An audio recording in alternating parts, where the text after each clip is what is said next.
በስመ አብ ወወልድ ወመንፈስ ቅዱስ አሃዱ አምላክ። የተሰወረ አውሎ ነፋስ።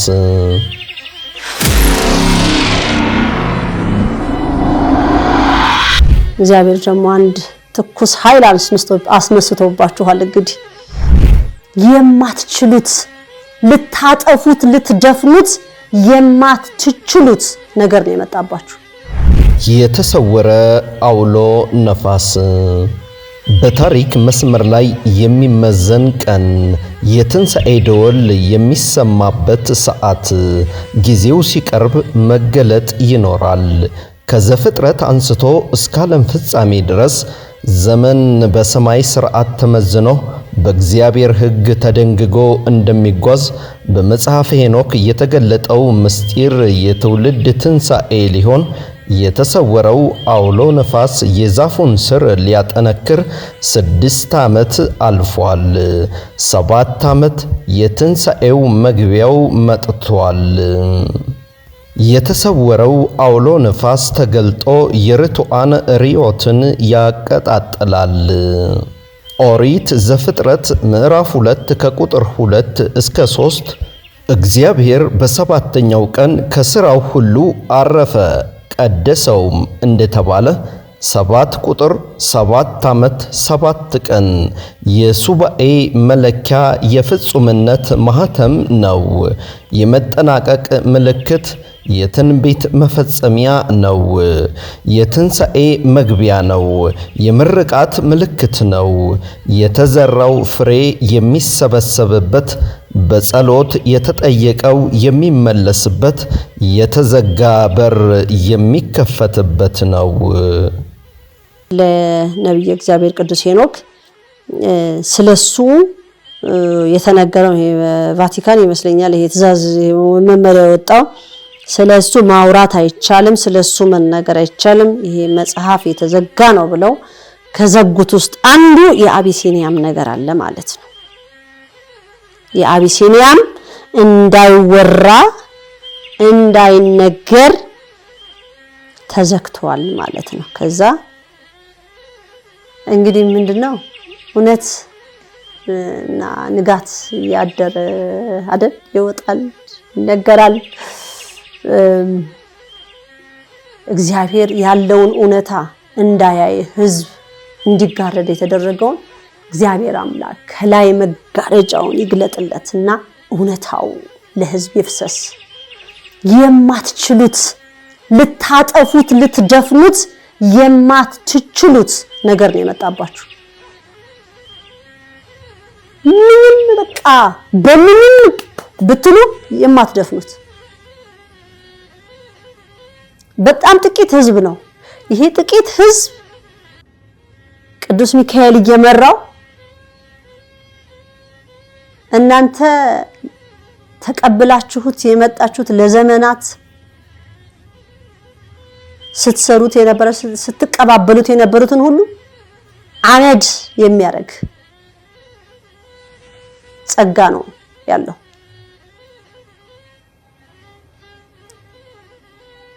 ይሄ ታሪካዊ ቦታ ከዚህ ቀደም ብያለሁ ከ800 ዓመት ታሪክ በላይ ያለ ዋሻ ነው። ይሄንን ህዝብ እንዳያይ በእናንተ ጥንቁልና እየሸፈናችሁት ውሸት ነው እኮ የሐሰት ነገሮችን በማባዛት ህዝብ እግዚአብሔር ያዘጋጀለትን እንዳያይ በማድረግ በእግዚአብሔር ፊት ተጠያቂ ናችሁ። የእናንተንም ደግሞ እግዚአብሔር አምላክ ማንነት የውስጥ ሚስጥራችሁን ሁሉ ይግለጽልን። ለዘመናት ሀገሪቷን ሲቆረቁሟት የነበሩት፣ ለዘመናት ህዝቧን ሲበትኗት የኖሩት፣ ቤተክርስቲያኗን ሲጨመድዷት የኖሩት፣ ታሪኳን ሲሸጡ የነበሩ እነሱ በተራቸው ይውጡ። በተራችሁ እናንተ ተንከራተቱ። በተራችሁ እናንተ አልቅሱ። በህዝብ በአደባባይ ላይ ማንነታችሁ ግን ይገለጽ። ባጋስታል በቅዱስ ሥላሴ ስም የኢትዮጵያ ህዝብ ምን ዋጋ ለዘመናት እንደከፈለ በእናንተ ምክንያት ማወቅ አለበት። አሁን እናንተ ከሀገር ውጡ። ምስኪኑ ህብረተሰብ ወደ ሀገሩ ይመለስ። እናንተ ተሰደዱ። ቅጣቱ በምድር ላይ ይለፍላችሁ። ስንቱ በወንዝ በበረሃ ቀረ። ስንቱ ጉልበቱ ተመጦ የለፋበትና የደከመበትን ደሞዝ እንዳያገኝ ስንቱ ሆኗል። በዚች በታላቅ ሀገር እናንተ ለመኖር አይፈቀድላችሁ። እንግዲህ ይህንን የገለጸባችሁ መንፈስ ቅዱስ ነው። እናንተ መቼም ይሄ ህዝብ አያቅም ብላችሁ ነው፣ መቼም አይደርስበትም ብላችሁ ነው። እግዚአብሔር ደግሞ አንድ ትኩስ ኃይል አስነስቶባችኋል። እንግዲህ ይቺ ታላቅ ሀገር ስንት ሚስጥር እንደተሸፈነባት፣ ስንቱ ከዚህ ዓለም በሞት ተለይቷል። እንደውም እንደዚህ በሌላ ለህዝቡ ተብያለሁ፣ ገና ብዙ ዓመት ከዚህ ዓለም በሞት የተለዩ ይነሳሉ ተብለናል። ከዚህ ዓለም በሞት የተለዩ ይነሳሉ። ይህንንም ህዝብ ያያል ማለት ነው። 7 ዓመት 7 ጊዜ ትቆጥራለህ። ኦሪት ዘሌዋውያን ምዕራፍ 25 ከቁጥር 8 እንደተጻፈው እግዚአብሔር እንዲህ ይላል፣ እነሆ አዲስ ነገር እሰራለሁ።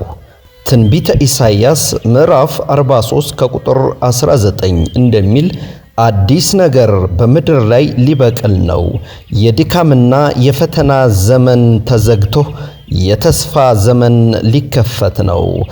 ዘንድሮ የመድኃኔ ዓለምና የቅድስት ድንግል ማርያም ማኅበር ዘኢትዮጵያ አቢሲኒያ የርቱዓን ትውልድ በታላቅ ድምቀት መጋቢት 1 ዕለተ እሁድ አዲስ ዓመትን 7ኛ ዓመቱን ሊያከብር ነው። መጽሐፍ ቅዱስ እንዲህ ይላል፣ እንባዬን በኩባያህ ሰብስበሃል። መዝሙር 56 ከቁጥር 8። እግዚአብሔር የ6 ዓመት ትግልን ወደ ክብር ይቀይራል። የተሰወረው የዘመን አውሎ ነፋስ የደስታ ዝናብ ሆኖ ይወርዳል። የኢያሪኮ ቅጥር በ7 ዙር በ7ኛው ቀን ወደቀ፣ ግንቡ ተደረመሰ። 7 የመንፈሳዊ ኃይል የመነሳት ምልክት ነው። 7ኛው ዓመት የእምነት የተስፋ የኃይል መገለጥ ነው። የታሪክ መቀየሪያ መዘውር ነው። የአዲስ ተስፋ የብርሃን ዘመን ነው። አዲስ ምዕራፍ፣ አዲስ ነገር፣ አዲስ ለውጥ የሚታይበት ነው። ክቡራትና ክቡራን በዓለም ዙሪያ የምትኖሩ ውድ ኢትዮጵያውያን እንኳን ለአዲሱ ዓመት በሰላም አደረሰን እያልኩ አነ ገብረአብ ሳሙኤል የሳምንቱን ዘገባዬን በዚሁ ፈጸምኩ። ስብሃት ለእግዚአብሔር ወለወላዲቱ ድንግል ወለመስቀሉ ክቡር። ይቆየን።